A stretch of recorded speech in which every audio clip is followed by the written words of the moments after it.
Magandang hapon, narito na ang pinakahuli sa lagay na ating panahon ngayong araw ng Martes, August 5, 2025. Narito rin ang ating pinakahuling satellite image kung saan may minomonitor nga tayong low pressure area sa loob ng ating Philippine Area of Responsibility. Kanina alas 3 ng hapon, ito ay huling namataan sa layong 570 kilometers silangan ng Virac, Catanduanes. Itong low pressure area na ito, nakikita nga natin na posibleng lumapit o hindi kaya tumawid sa landmass ng Luzon area. Nakita nga rin natin na mababa pa naman ang tsansa nitong low pressure area na ito na maging ganap na bagyo in the next 24 to 48 hours.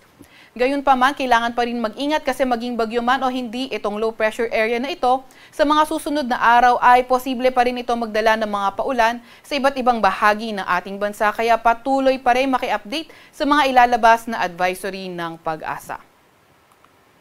Samantalang southwest monsoon naman o habagat sa extreme northern Luzon pa rin nakakaapekto. Para naman sa lagay ng panahon, sa Quezon, sa Bicol Region, Northern Samar at Eastern Samar, asahan nga natin na yung trough extension nitong low pressure area na ito as early as tonight ay posible magdala ng maulap na papawirin at mga kalat-kalat pag-ulan, pagkidlat at pagkulog sa mga nabanggit na lugar. Para naman sa lagay ng panahon, sa Metro Manila at nalalabing bahagi na ating bansa, inaasahan naman natin yung partly cloudy to cloudy skies condition pa rin at may mga tsansa ng mga localized thunderstorms. Yung mga kasamahan natin sa Regional Services Division, patuloy na maglalabas ng mga thunderstorm advisory, rainfall advisory o hindi kaya heavy rainfall warning kung kinakailangan. Para naman sa lagay na ating panahon bukas, nakikita natin sa Quezon at Bicol Region, posible nga yung trough o hindi kaya yung low pressure area mismo ang magdala ng mga paulan sa mga nabanggit na lugar. Sa Metro Manila naman at nalalabing bahagi ng Luzon, fair weather condition pa rin ang ating inaasahan at may mga tsansa pa rin ng mga localized thunderstorms. Nabanggit nga natin kanina na sa extreme northern Luzon na lang nakakaapekto ang southwest monsoon o habagat, kaya sa mga areas na hindi apektado ng trough ng low pressure area ay posible pa rin makaranas ng mainit at maalinsangang panahon umaga hanggang tanghali at pagdating nga ng hapon tumataas ang mga tsansa ng mga thunderstorm. Agwat ng temperatura bukas sa Metro Manila at Tuguegarao ay 26 to 34 degrees Celsius. 17 to 24 degrees Celsius sa may Baguio, 25 to 32 degrees Celsius sa may Lawag, 25 to 32 degrees Celsius sa may Legazpi at 30 to 24 degrees Celsius naman sa may Tagaytay. Agwat ng temperatura bukas sa may Puerto Princesa ay 25 to 33 degrees Celsius at 26 to 33 degrees Celsius naman sa may Kalayaan Islands.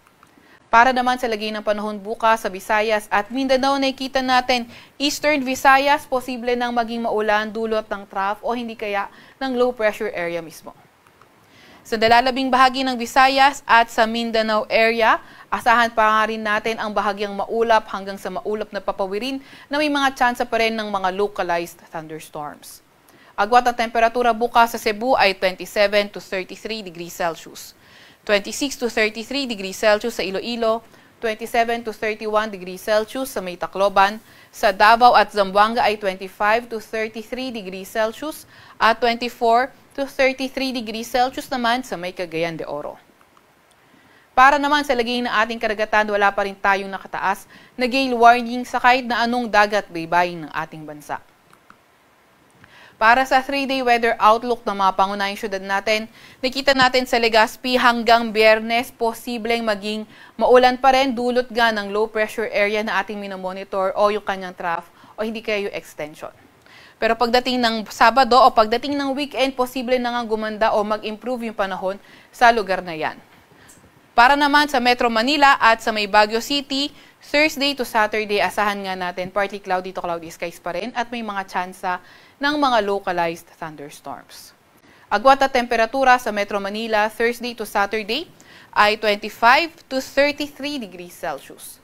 17 to 23 degrees Celsius sa may Baguio at 25 to 32 degrees Celsius sa may Legazpi.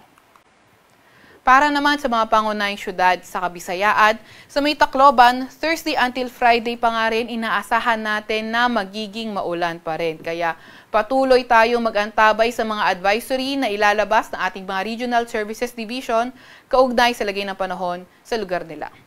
Pero pagdating nga rin ng Sabado o pagdating ng weekend, nakikita natin yung pagbuti ng panahon sa kanilang mga lugar. Sa Metro Cebu naman at Iloilo City, Thursday to Saturday patuloy pa nga rin ang fair weather condition with chances pa rin ng mga localized thunderstorms. Agwat ng temperatura sa Metro Cebu, Thursday to Saturday, 26 to 33 degrees Celsius. 25 to 33 degrees Celsius sa may Iloilo City at 26 to 32 degrees Celsius sa may Tacloban City. Para naman sa mga pangunahing syudad sa Mindanao area, sa Metro Davao, Cagayan de Oro at Zamboanga City, Thursday to Saturday, wala naman tayong nakikita mga weather system na magdadala ng pangmatagalan o pangmalawakan ng mga pag-ulan. Kaya asahan pa nga rin natin mga tsansa lamang ng mga thunderstorm yung ating babantayan tuwing hapon at gabi.